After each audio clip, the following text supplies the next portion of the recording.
Welcome to the Trust the Profits Kentucky Derby profile of Fountain of Youth winner Dornoch. Trust the Profits is proud to be sponsored by Game of Silks. Go to silks.io to get in the game. Real ownership, real races, real rewards.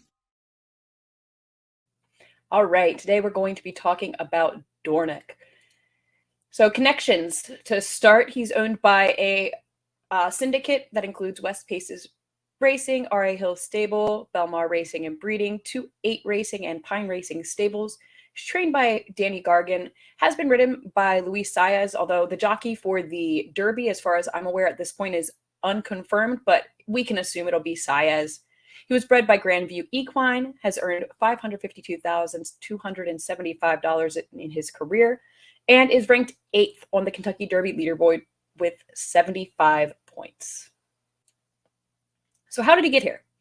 On his debut, he was second behind Seize the Gray in a maiden special weight at Saratoga. He came back in the Sapling Stakes and finished second again, this time behind Noted, another pretty quality horse. And then on October 24th, he broke his maiden by 6.5 lengths at Keeneland.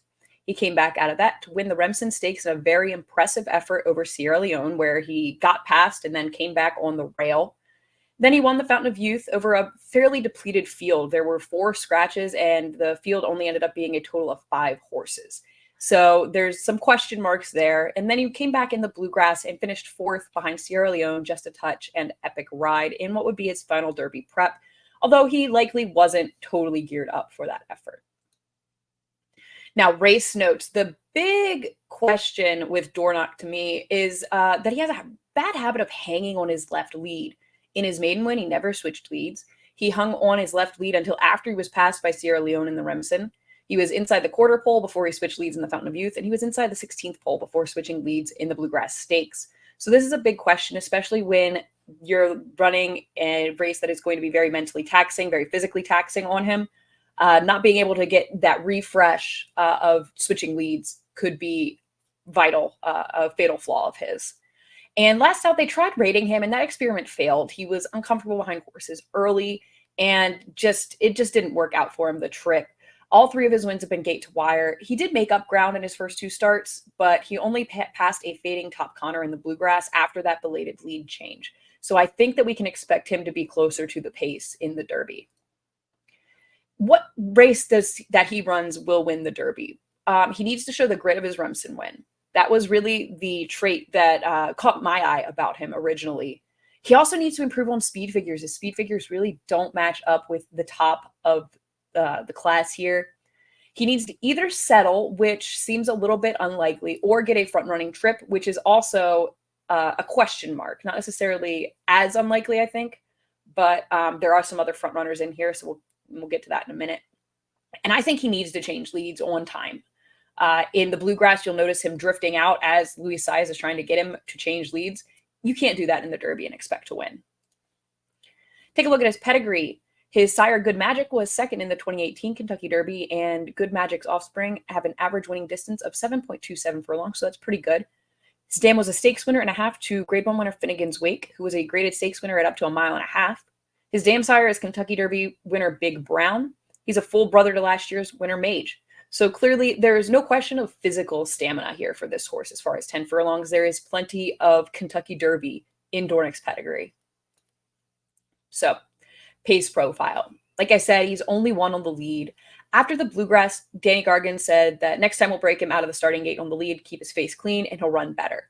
So this kind of sounds like they're definitely going to try and get Dornoch on the lead. He will need to contend with horses like Track Phantom and Fierceness for that, though. His fastest half-mile split of his career on the lead was achieved in his Remsen win when he went 46-4 over a muddy track. Fierceness put up a faster half in his 6-furlong debut win, but again, that was at 6 furlongs. And Track Phantom equaled that, going 46-4 in his Gunrunner win. So there's no clear evidence that Dornoch is faster than these horses early. For a 3/4 split in both the Remsen and the Fountain of Youth, he went 111-2. Fierceness put up 111-1 in the Florida Derby, and Track Phantom has never won when setting a pace faster than 112.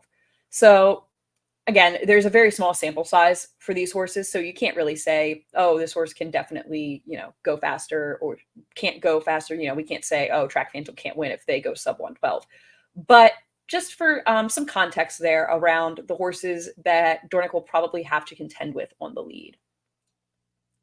Now, speed figures. Last out, Brisnet figure was 94 in the Bluegrass, and his highest Brisnet figure was 98 in the Remsen. 10 of the 27 horses in Brisnet's current Kentucky Derby contender PPs have a higher lifetime speed figure. So as I said, Dornoch is going to have to improve those speed figures and run a faster race in order to be a major contender in the Derby. So as far as a projection for Dornoch in the Kentucky Derby, he really needs to overcome a couple of things. He needs to overcome figures that place him a cut below the top horses in here and his mental inefficiencies in order to really be a player and a contender for the win. He should, though, improve off of his Bluegrass effort, especially if he makes the lead, since he probably wasn't cranked 100% for that race. To me, the ideal post position would be outside of Track Phantom and Fierceness. And if he has the lead turning for home, I do think that he could have the tenacity to gut it out if he switches leads properly.